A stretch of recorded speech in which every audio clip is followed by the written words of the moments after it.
Prime Kashipur के युवा संवाद कार्यक्रम के 20वें दिन स्टूडियो पहुंचे वरिष्ठ बाल रोग विशेषज्ञ व सहोता हॉस्पिटल के संचालक डॉक्टर रवि सहोता से सलाहकार संपादक अनुराग गंगोला ने विभिन्न मुद्दों पर बात की। डॉक्टर रवि सहोता ने बताया कि क्वालिटी कंट्रोल ऑफ इंडिया द्वारा सहोता अस्पताल को NABH की मान्यता दी गई है। यह मान्यता कई पैमानों पर अस्पताल के खरा उतरने पर ही प्रदान की जाती है। इससे कहीं ना कहीं मरीज को बेहतर इलाज का फायदा होता है। उन्होंने कहा कि कोरोना का संकट अभी टला नहीं है। हालांकि पिछले सालों के मुकाबले कोरोना का प्रसार कम जरूर हुआ है।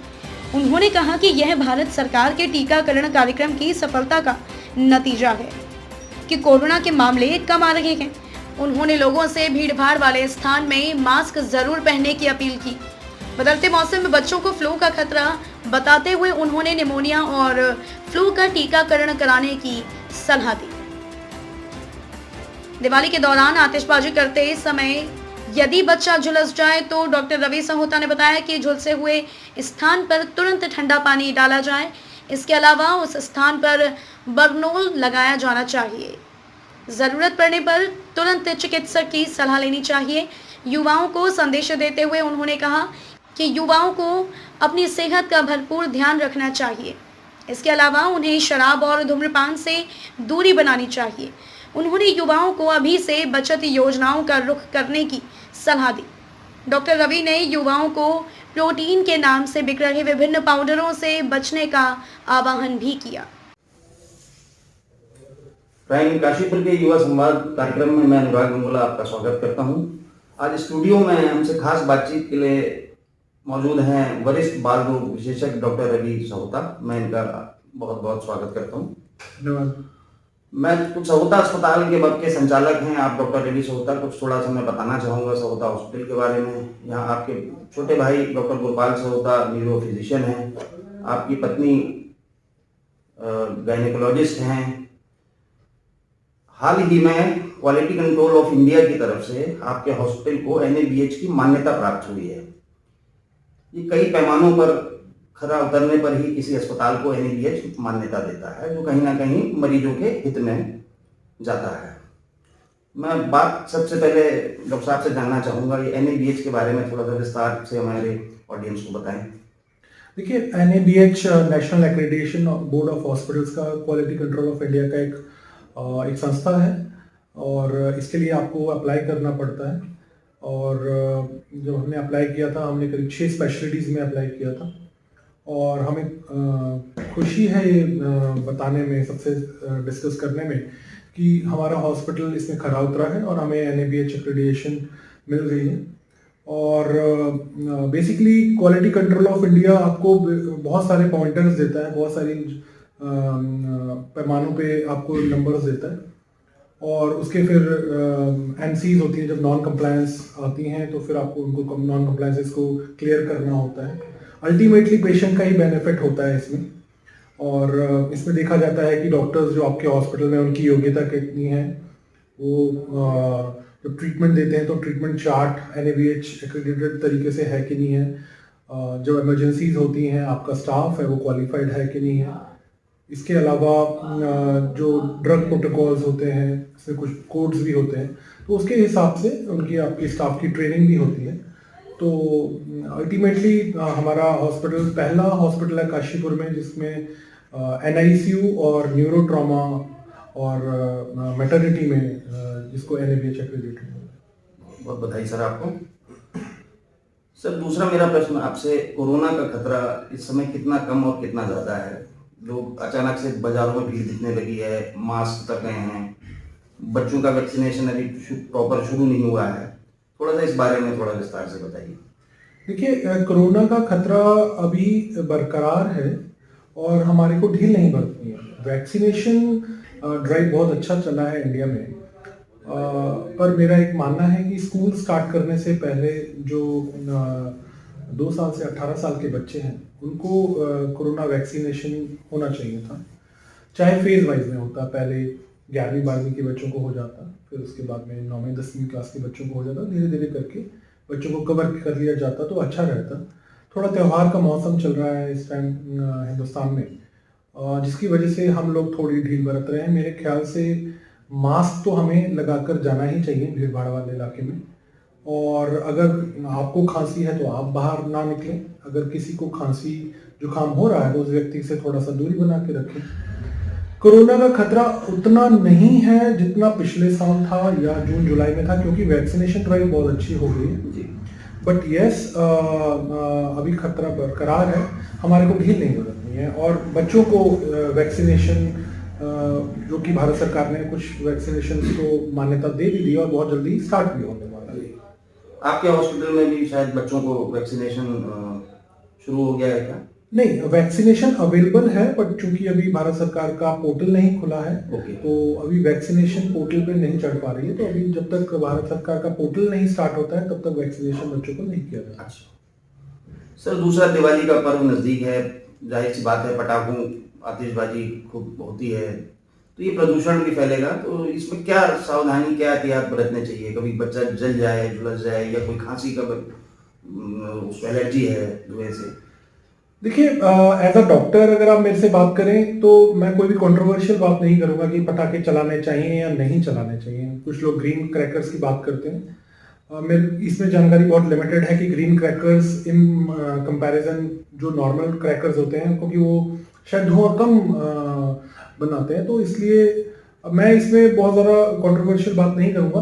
बट मैं ये जरूर कहूँगा कि जब भी आपका बच्चा पटाखा फोड़ता है तो उसको अपनी नज़र के सामने ही रखें, क्योंकि आतिशबाजी बहुत खतरनाक हो सकती है। और हमने अक्सर देखा है दिवाली के सीज़न में, दिवाली की रात खासकर बहुत सारे बच्चे, क्योंकि माँ बाप थोड़े पूजा पाठ में लग जाते हैं, तो बच्चे झुलस कर आते हैं। तो सबसे पहला काम घर में ठंडा पानी का इस्तेमाल करें जैसे ही बच्चे को पटाखा से जलन हो। दूसरा, घर में कुछ बर्नॉल या मेगा हील इस तरीके की ऑइंटमेंट्स रख लें, ताकि छोटी मोटी अगर जल भी जाए तो वो उसका इस्तेमाल किया जा सके। तीसरा, बच्चों को एक लॉन्ग स्टिक्स होती है। हमें याद है कि जब हम छोटे थे तो हमारे पापा जी हमको एक लंबी सी स्टिक होती थी जिसमें कैंडल लगा कर हम लोग पटाखे चला दिया करते थे। तो उस तरीके का कुछ जुगाड़ हमारे यहाँ पे चलते ही रहते हैं। तो उस तरीके का अगर जुगाड़ हो जाए तो बहुत अच्छा रहेगा वो। इसके अलावा हॉस्पिटल्स जहाँ पे भी, क्योंकि दिवाली के दिन भी जितने भी ट्रॉमा सेंटर्स हैं सभी फंक्शनल रहते हैं, तो आप अपने नज़दीकी हॉस्पिटल में तुरंत जा सकते हैं। और बच्चों को विशेषकर मैं यही, बच्चों के माँ बाप को यही मैं सजेशन दूंगा कि अपने बच्चे को अपनी आंखों के सामने से ओझल ना हो। सर, इन दिनों मौसम बदल रहा है, कभी दिन में बहुत ज़्यादा गर्मी रहती है, सुबह शाम ठंड रहती है, तो ऐसे में बच्चों को क्या सावधानी, छोटे बच्चों के लिए क्या सावधानी हो? देखिए, इंडिया एक ट्रॉपिकल कंट्री है और इंडिया में 2 फ्लू सीजन आते हैं। एक बार मई जून में आता है, जून जुलाई, और दूसरा नवंबर से फरवरी में आता है। तो फ्लू सीजन हम ऑलरेडी स्टार्ट हो चुके हैं, जो सेकंड फ्लू सीजन है। इस वक्त क्योंकि मौसम चेंज हो रहा है तो बहुत सारे वायरल इन्फेक्शंस, मौसम में बहुत सारे वायरसेस हैं वो ऑलरेडी पैदा होते हैं। दिवाली की वजह से एक अच्छी चीज़ होगी कि डेंगू का प्रकोप कम हो जाएगा, क्योंकि डेंगू का मच्छर मरने के ज़्यादा चांसेस रहेंगे। बट इसके साथ ही साथ respiratory syncytial virus, adenovirus, arbovirus, ये वाले जो वायरल इन्फेक्शन है ये थोड़ा बढ़ेंगे। खासकर पहले 2 साल वाले बच्चे, जो जन्म से लेकर 2 साल तक के जो बच्चे हैं, उन लोगों को वायरल इन्फेक्शन की वजह से, रेस्पिरेटरी सिंसिशियल वायरस की वजह से जो ब्रोंकियोलाइटिस है वो वाला इन्फेक्शन ज़्यादा होगा। तो ऐसे में एक तो अपने बच्चों की वैक्सीनेशन पूरी कराई जाए, फ्लू शॉट लगवाया जाए, और आजकल फ्लू शॉट स्वाइन फ्लू के अगेंस्ट भी आता है, जो कि फ्लू क्वाड्रा है, बहुत अच्छा वैक्सीनेशन है। दूसरा, निमोनिया का वैक्सीनेशन अब तो भारत सरकार फ्री में भी लगा रही है अपने सेंटर्स में, तो या फिर अपने प्राइवेट निजी चिकित्सालय में जाके आप निमोनिया से बचाव का टीका जरूर लगवाएं। निमोनिया से बचाव के टीके 2 तरीके के आते हैं, एक निमोनिया 10 आता है, एक निमोनिया 13 आता है। सो जो निमोनिया 10 है ये करीब 10 स्ट्रेन्स के अगेंस्ट वैक्सीन काम करता है। एक निमोनिया 13 है, ये 13 स्ट्रेन्स के अगेंस्ट काम करता है। इसके अलावा PPV23 ये पॉलीसैकेराइड वैक्सीन है, और कुछ हाई रिस्क पेशेंट्स जैसे कि जिनको हार्ट की प्रॉब्लम है, जिनको किडनी की प्रॉब्लम है, जिन बच्चों में स्प्लीन निकाला जा चुका है, उनको PPV23 वैक्सीन लगना होता है। सर, काशीपुर के युवाओं के लिए आपका क्या संदेश रहेगा, क्योंकि आप पठन पाठन में अपने डिग्री कंप्लीट करने से पहले अपने स्कूल टाइम पे आप बहुत अच्छे एथलीट रहे, तो आप मल्टी टैलेंटेड यूथ हैं। तो ऐसे में आपका क्या संदेश रहेगा काशीपुर के यूथ के? देखिए, अगर हमें तरक्की करनी है, हमने डेवलपमेंट की तरफ को जाना है, तो हमें सब लोगों को मिलकर ड्रग्स और अल्कोहल से बचना होगा। से नो टू ड्रग्स, से नो टू अल्कोहल, ये ड्राइव स्टार्ट करनी होगी। हमने कुछ जगह स्टार्ट भी किया है और आपने भी इसमें बहुत प्रयास किए हैं।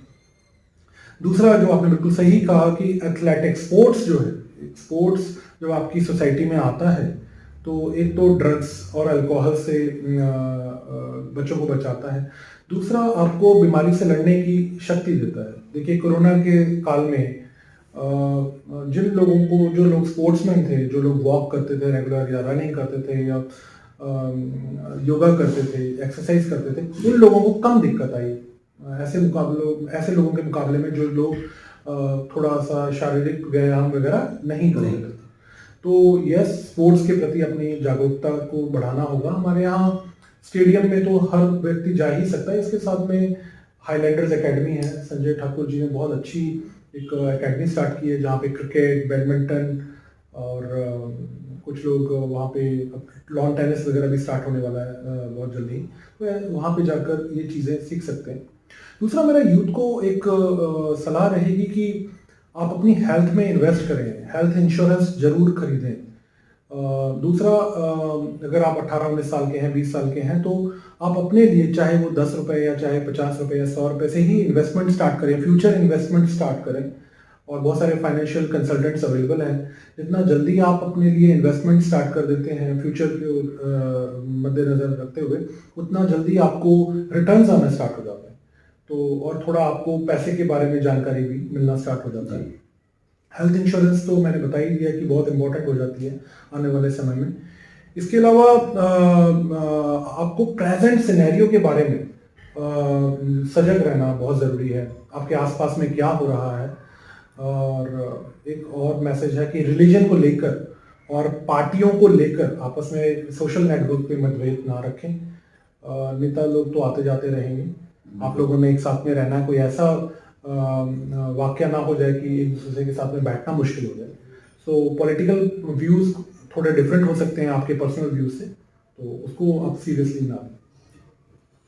सर, प्राइम काशीपुर का युवा संवाद कार्यक्रम आपको कैसा लगा आज यहाँ पर? गंगोला जी, मेरे को याद है 2014 से मेरा आपके साथ में रूबरू हुए थे हम लोग, और तब मैं एक युवा डॉक्टर की तरह काशीपुर में आया था, और तब से लेकर आज तक आपसे बहुत सीखने को मिला है। आपने पहले दिन से ही जगह दी है अपने बहुत सारे कार्यक्रमों में। पहले आप अमर उजाला के साथ में थे, धीरे धीरे आपने प्लेटफॉर्म्स भी चेंज किए। सच में एक अलग सा प्लेटफॉर्म है जहाँ पे कम से कम हम अपने व्यूज़ शेयर कर सकते हैं। मेरे ख्याल से इस चीज़ के लिए आपको बधाई देनी होगी। बधाई के पास। Thank you. हमारे साथ स्टूडियो में पधारने पर, अपने व्यस्त समय निकालकर आने के लिए मैं डॉक्टर रवि सहोता का एक बार फिर धन्यवाद देता हूँ। Thank you sir.